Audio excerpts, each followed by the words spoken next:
All right, we're going to take a look at the French Revolution narrative essay, part one here, dealing with primary source analysis and being able to evaluate the prompt. Okay, so we start off with the key question: was the French Revolution a successful democratic revolution?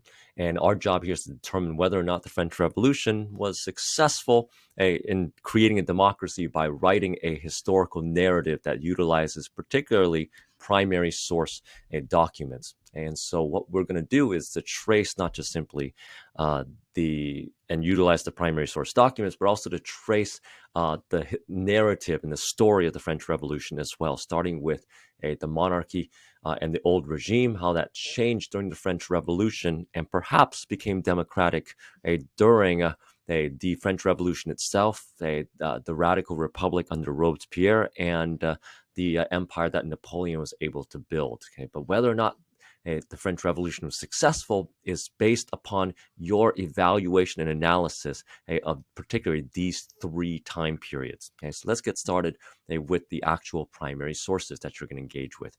Before we're able to do so, we want to be able to discuss the characteristics of a democracy, because that'll help us to answer the question in regards to whether or not the French Revolution was a successful democratic revolution or not. So at this point, go and pause the video and reflect on these two questions that we've reviewed in class. What are the characteristics of democracy?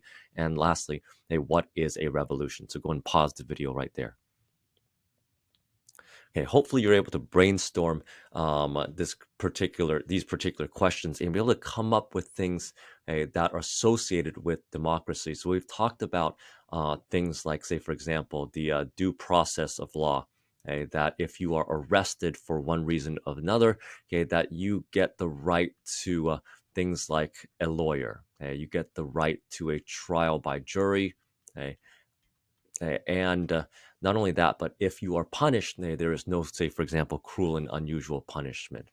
But not only that, but there are a number of different rights that you are guaranteed, particularly things like the right to voting and participation. After all, this is a representative democracy. So that you get to vote for representatives or the actual laws themselves here. Not only that, but the guarantee in regards to equal rights, access to voting, access to government positions, and so forth. And so one of the key themes is equality. Any other characteristics deals with particularly civil liberties, things that we see, say, for example, in the American Bill of Rights, the freedom of speech, the freedom of the press, the freedom of religion, the freedom of assembly. So these are all liberties or freedoms that are granted, and these can only be taken away from you if and by the due process of law, if that is violated.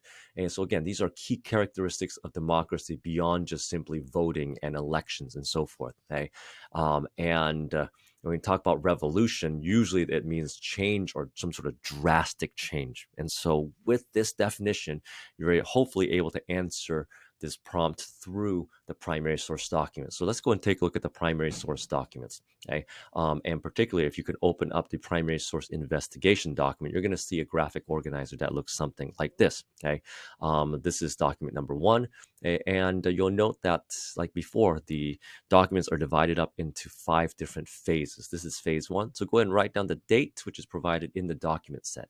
So what you want to be able to do is to take a look at the document and first of all, be able to take a look at both what it is, what this document is, and how it could be associated with democracy. So spend a moment, pause the video there, take a look at document one, be able to answer, okay, first of all, what this document is, and then we're going to try to connect it with democracy as best as we possibly can. So pause the video right here.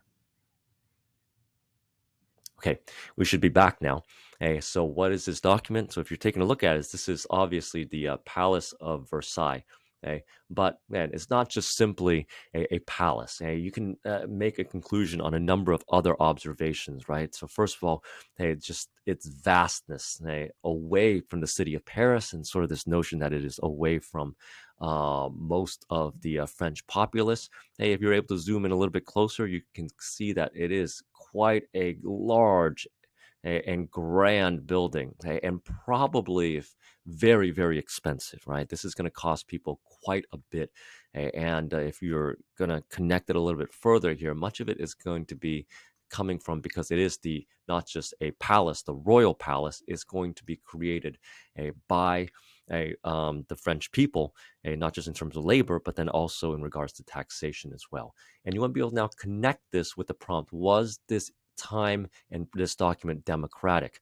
Hey, first of all, let's associate it with democracy. If it is about taxation, we have to talk about, all right, who is being taxed in providing the funding for a building like this here. So if we're going to associate it, this is from our knowledge done by the third estate. Okay, the third estate, and not by the first nor the second estate. So much of the taxation is generated by the commoners in this case here. The nobility have a deal with the monarchy. The church is not taxed, and so as a result, it's the third estate that pays for it. But again, we have to associate it with democracy. So again, we come back to our definition of what a democracy is in regards to providing equal rights regardless of who you are. Okay? And so if we can make this connection now, taxation was done unequally, okay, because it was the third estate that was taxed exclusively to fund these things. Not only that, but the third estate also has no say.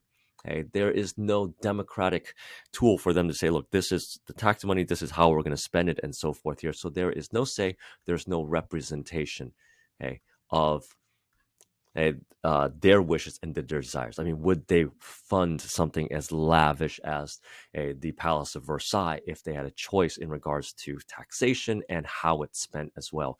Okay, so again, be able to associate this image here with the notion of democracy. And then from there, what you want to be able to is to determine is whether or not this fulfills the prompt at all. So here is going to be a student sample.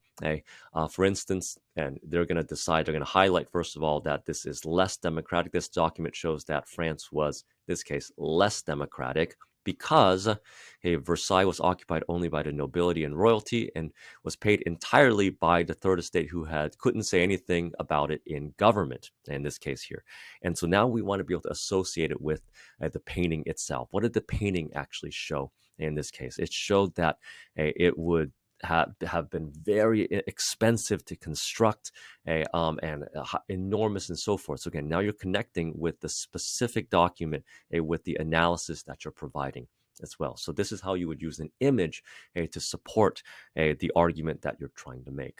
All right, let's go and take a look at one that involves a text. So let's go and forward this to document number 3, still phase 1, and here's the date that's provided. So same thing, go and read this document and be able to answer these 2 questions. First of all, what the document is and associate it with democracy. Pause the video right now. Okay.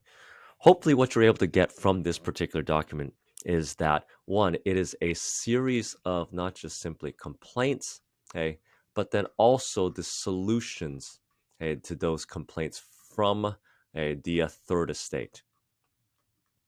Okay, and in it, they lay out a number of different things that are wrong with French society and ways to rectify or change it so that is much, much more equal as well. So if you're looking at this document, there are a number of issues. Say, for example, hey, what's going on in the old estate? Well, if the call is, say, for example, that taxes need to be borne equally without distinction, it shows that, one, taxes are not given equally, right? We talked about this in the previous document. Not only that, but there are other things that are going on here, that you could purchase government offices. So if you have access or if you have wealth, you can actually buy these positions. Not only that, but there are naval ordinances. So there's something in the Navy where officers who are born nobility, in this case here, they get special distinction, whereas those of the third estate, the commoners, get nothing. So there's issues in regards to promotions in the military. And not only that, but there's a lot of useless offices that are usually granted to the nobility that are not given anywhere else, or they're just given to give somebody a salary. So these are problems within the third estate okay, and to be able to associate this now with democracy. Okay, these items that the third estate do not get, right, which are, say, for example, equal taxation. Okay, they don't get government offices because why? They're granted to the nobles, okay, and many of them happen to be useless. That they're paying for all of this, despite the lack of a need or a desire for these positions here. So, and all of this we'll talk about again, unequal taxation, okay, and the things and access, to government positions. So these are parts where you can associate with democracy. And so, if in the writing process, it may look something like this here. That again, the French Revolution in this case was less democratic. Why? Because there was privilege over the commoners. This is unequal, where they don't get important positions in the government, the military, and in the judiciary. And you could quote a document, or you could also describe the parts that are associated with the argument that you're making in this part here. But again, if you do quote and select parts that make sense. Now, you cannot, in your writing, leave a quote without some kind of analysis. So this is what we're looking for in the essay, that you will look at these documents and make conclusions that support the prompt in one way or another. So again, this is how you're able to take these documents and all 12 here and be able to determine whether or not the French Revolution was more or less democratic. Now, part one, most of this is probably going to be less democratic. But the rest here, the next subsequent phases, we'll see. It's up to you in terms of how you want to be able to interpret the documents based on your understanding. So go ahead and pause the video here and go ahead and go through once again all 12 documents and be able to answer these prompts and these columns right here. If you want to take a look, if there are links here on the left-hand side, they are video aids for you to be able to figure out, to help you to figure out and understand these particular documents. So go ahead and pause the video here and complete the rest of the documents. If you're continuing the video, what that means is that you've completed all 12 documents. What you want to do now is to make conclusions, for each of the phases that are provided here. And so, as noted before, phase one, because this is the old regime, will be less democratic. The other phases will vary in this case here. Were things more democratic under the National Assembly?